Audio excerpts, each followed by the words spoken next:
Morning students, this is history class 9th chapter 1 the French Revolution. Today is going to our 10th class on this chapter.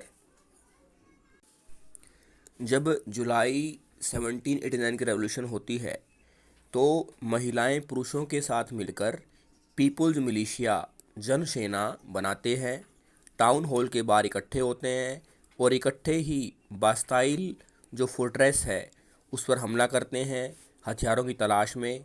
उसके बाद अ, जब जून में sorry उससे पहले जब 20 जून 1789 को थर्ड एस्टेट के लोग एस्टेट्स जनरल की मीटिंग का विरोध करके नेशनल असेंबली बनाते हैं, तब भी महिलाएं पुरुषों के साथ होती हैं। उसके बाद जब 1791 में संविधान बनता है, फ्रांस को कॉन्स्टिट्यूशनल मोनार्की बनाते हैं और लुई 16वें की शक्ति संविधान के अनुसार सीमित कर दी जाती है और जब राइट टू वोट दिया जाता है जिनकी आयु 25 वर्ष या ज़्यादा है और जो टैक्स देते हैं उनको राइट टू वोट दिया जाता है, लेकिन महिलाओं को राइट टू वोट यहाँ नहीं दिया जाता और उनको पैसिव सिटीजन मान लिया जाता है।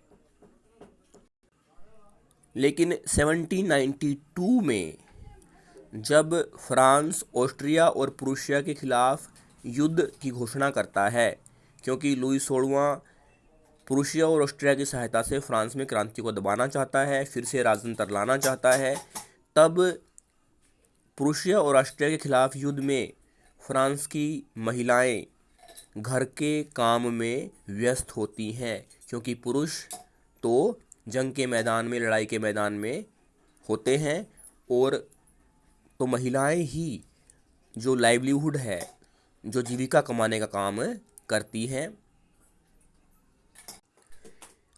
1792 को ही फ्रांस को रिपब्लिक डिक्लेयर कर दिया जाता है, गणराज्य मान लिया जाता है और 1793 को लुई 16वें और मैरी एंतोनेट को गिलोटीन कर दिया जाता है। लेकिन क्या जो रेवोल्यूशनरी गवर्नमेंट है जो 1793 से 1794 तक रहती है, जिसका नेता मैक्सिमिलियन रॉबेस्पियर होता है, क्या वो गवर्नमेंट महिलाओं को राइट टू वोट दे पाती है? लुई 16वें और मैरी एंतोनेट को गिलोटिन करने वाले जो लोग थे, रेवोल्यूशनरी गवर्नमेंट के लोग थे, पॉलिटिकल क्लब के लोग थे, मैक्सिमिलियन रॉबेस्पियर की अगवानी में वो चल रहे थे।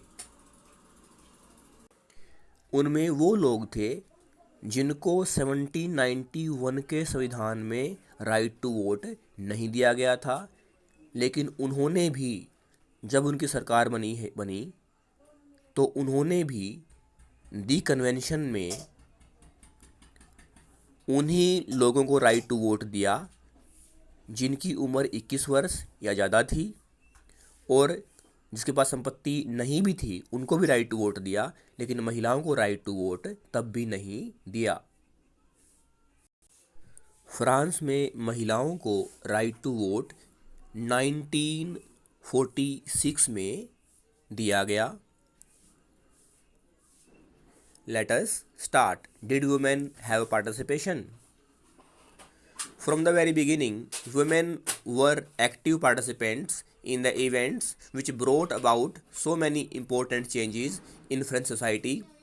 They hoped that their involvement would pressurize the revolutionary government to introduce measures to improve their lives. Most women of the Third Estate had to work for a living. They worked as seamstress or laundress, sold flowers, fruits, and vegetables at the market, and were employed as domestic servants in the houses of prosperous people. Most women did not have access to education or job training. Only daughters of nobles and wealthier members of the third estate could study at the convent, after which their families arranged a marriage for them. Working women had also to care for their families, that is, cook, fetch water, queue up for bread, and look after the children. Their wages were lower than that of men. हालांकि France में third estate की उन्हीं महिलाओं को पढ़ने लिखने का अधिकार था जो प्रोस्परस फैमिली से थी। बाकी की महिलाएं, जो शेष महिलाएं थी, वो दूसरों के घरों में काम करती थी और इस तरह से वो जीवन यापन करती थी। घर के लिए पानी लाना और घर के लिए रोटी लेके आना, खाना बनाना वगैरह वो काम करती थी, और उनको जो मजदूरी मिलती थी वो पुरुषों से कम दी जाती थी। In order to discuss and voice their interests, women started their own political clubs and newspapers. About 60 women's clubs came up in different French cities. The Society of Revolutionary and Republican Women was the most famous of them. One of their main demands was that women enjoy the same political rights as men. Women were disappointed that the Constitution of 1791 reduced them to passive citizens. They demanded the right to vote, to be elected to the assembly, and to hold political office. Only then they felt would their interest be represented in the new government. जब France में political club बन रहे थे, जिसमें Jacobin club भी एक था, जिसका नेता मैक्सिमिलियन रॉबेस्पियर था, तब महिलाओं ने भी अलग अलग पॉलिटिकल क्लब बनाए, जिनमें एक था the society of revolutionary and Republican women. इस तरह से करीबन फ्रांस के शहरों में 60 महिलाओं के जो क्लब थे वो बने। लेकिन क्या महिलाओं को राइट टू वोट मिला? क्या महिलाओं को उतना ही वेतन दिया गया जितना पुरुषों को दिया गया? ऐसा नहीं था। In the early years, the revolutionary government did introduce laws that helped improve the lives of women. Together with the creation of state schools, schooling was made compulsory for all girls. Their fathers could no longer force them into marriage against their will. Marriage was made into a contract entered into freely and registered under civil law. Divorce was made illegal and could be applied for by both women and men. Women could now train for jobs, could become artists or run small businessmen. हालांकि Robespierre की government में, revolutionary government में 1793 से 1794 की government में ये हम देखते हैं कि महिलाओं के लिए, लड़कियों के लिए जो शिक्षा है उसको कंपलसरी कर दिया गया था और उनको शादी करना और तलाक लेना, मैरिज या डाइवोर्स की आज़ादी दे दी थी। और यहाँ इसके अलावा नौकरी करने के लिए, जॉब के लिए भी उनको प्रशिक्षण दिए जाने की सुविधा कर दी गई थी। Women's struggle for equal political rights, however, continued during the Reign of Terror. The new government issued laws ordering closure of women's club and banning their political activities. Many prominent women were arrested and number of them executed.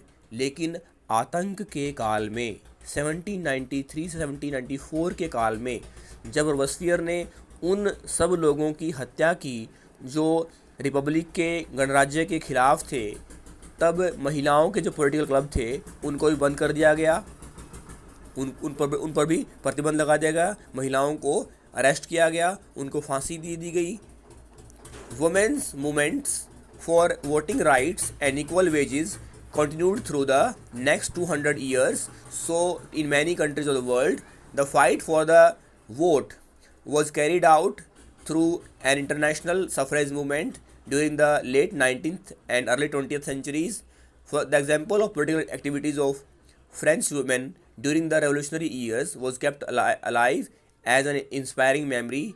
It was finally in 1946 that women in France won the right to vote. हालांकि France की महिलाओं के द्वारा समय समय पर किए गए संघर्ष के कारण, पुरुषों के साथ कंधे से कंधा मिलाकर किए गए संघर्ष के कारण महिलाओं को 1946 में राइट टू वोट का अधिकार दिया गया. The life of revolutionary women Olympe de Gouges. Olympie de Dogus was one of the most important of the politically active women in revolutionary France. She protested against the constitution and the Declaration of the Rights of Man and Citizen, as they excluded women from basic rights that each human being was entitled to. So in 1791 she wrote a Declaration of the Rights of Women and Citizen, which she addressed to the Queen and to the members of the National Assembly, demanding that they act upon it.